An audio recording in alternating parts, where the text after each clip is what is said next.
So when I say the word occult, what pops into your head? Probably some pretty spooky stuff, right? But what if I told you its real meaning is way simpler? What if its core ideas are actually hiding inside some of our most common traditions? In this explainer, we're going to pull back the curtain and find out what the occult really is. Yeah, for a lot of us, this is the image, right? You've got shadowy figures, mysterious symbols, maybe even something a little demonic. It's straight out of a horror movie.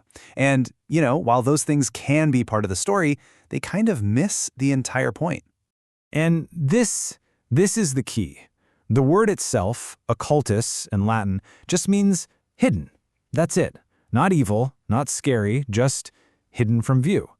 The entire philosophy of the occult is built around one single, powerful question. What exactly is being hidden from us? Well, according to occult belief, the answer is an entire reality.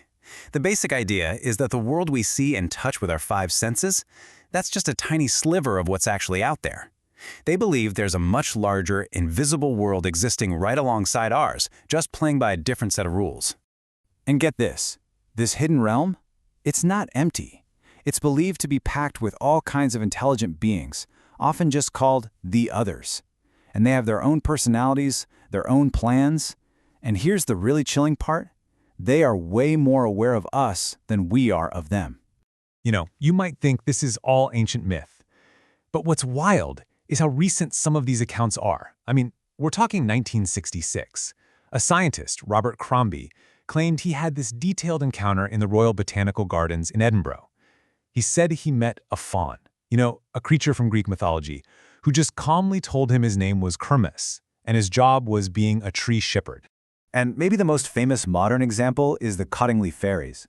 These photos, taken by two young girls back in 1917, caused a massive stir. They were so convincing that they even fooled Arthur Conan Doyle, the guy who created the most logical detective of all time, Sherlock Holmes. Now, years later, the girls admitted they faked most of the photos, but right up until they died, they both swore they really had seen fairies that day. But look, this idea isn't just a European thing, not by a long shot.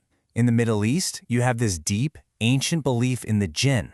The Quran describes them as these intelligent, shape-shifting beings made out of smokeless fire who were on Earth long before humans ever showed up.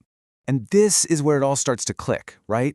You see this pattern everywhere. Almost every single culture around the globe has its own version of the others. In Europe, you have fauns and fairies. In India, the yakshas.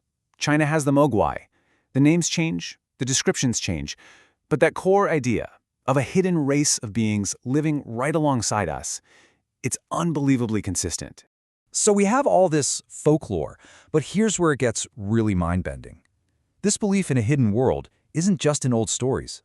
The truly surprising part is how these ideas are baked into rituals many of us still practice without having any clue where they came from. So, let me ask you a question. Straight up, do you take part in occult rituals? Now, before you say no way, just think about it for a second. The answer might be a lot closer to home than you imagine. Okay, let's talk about the Christmas tree. Back in the long, dark, cold winters of ancient northern Europe, evergreen trees were a huge deal. They were a powerful symbol because they stayed green when pretty much everything else looked dead. Bringing one inside your home was a powerful ritual to honor the life force of nature, to make sure that life and the sun would come back in the spring. And Santa Claus, the jolly guy in the red suit? Well, that version of him is actually pretty new, mostly from 20th century advertising. He's an evolution of much older and frankly more intimidating figures like the Dutch Sinterklaas. Some scholars even argue that he's a kind of folk memory of a prehistoric shaman, or maybe even a nature god, who would reward the good and punish the wicked. So you see the connection? Here's the bottom line. The ancient ritual used the tree as a literal altar to a nature god. The modern tradition sees it as a pretty centerpiece for a family party. But the occulted meaning, the hidden link, is still there. It's an acknowledgement of nature's power and a hope for renewal, hidden in plain sight. Okay, so if you believe this hidden world is real, the next logical question is, how do you interact with it? How do you even begin to understand it? Well, this brings us to what people call the occult arts, which are really just ancient systems. Think of them as technologies for exploring that hidden reality. Generally, these arts fall into three big categories, three great pillars. First, you've got alchemy, which is all about trying to manipulate and change the physical world. Then there's astrology, the art of reading the hidden patterns in the cosmos to see how they affect us down here.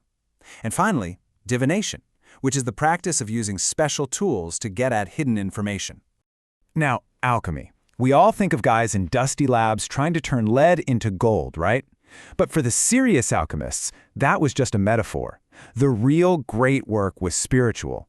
It was about turning the lead of your ordinary, unrefined soul into the gold of an enlightened, purified being.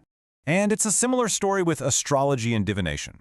It's all about finding patterns. The core belief is summed up in the phrase, as above, so below. Basically, what happens on the grand cosmic scale of the stars can reveal hidden truths about our little lives on Earth. And tools like tarot cards, they work on the same principle, that a random shuffle can actually create a meaningful pattern, a sort of map to a reality we can't usually see. So why? Why has this search for a hidden world stuck around for literally thousands of years across every single culture? Well, it's because it taps into some of our most basic, most powerful human desires. And maybe the biggest one of all is the desire to know what happens after we die, to peek behind that final curtain. The practice of trying to speak with the dead, what's called necromancy, is found in pretty much every ancient civilization. It's a deep-seated refusal to accept that the line between life and death is completely sealed off. And don't think this is some weird fringe practice. It's right there at the foundation of Western literature. In Homer's Odyssey, the hero Odysseus performs this whole elaborate ritual to summon spirits.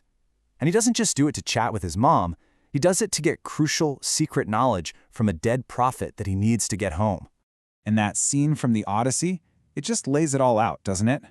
We seem to want to talk to the dead for two huge reasons. One is for comfort, to get reassurance that our loved ones are okay and that there's something more after this life.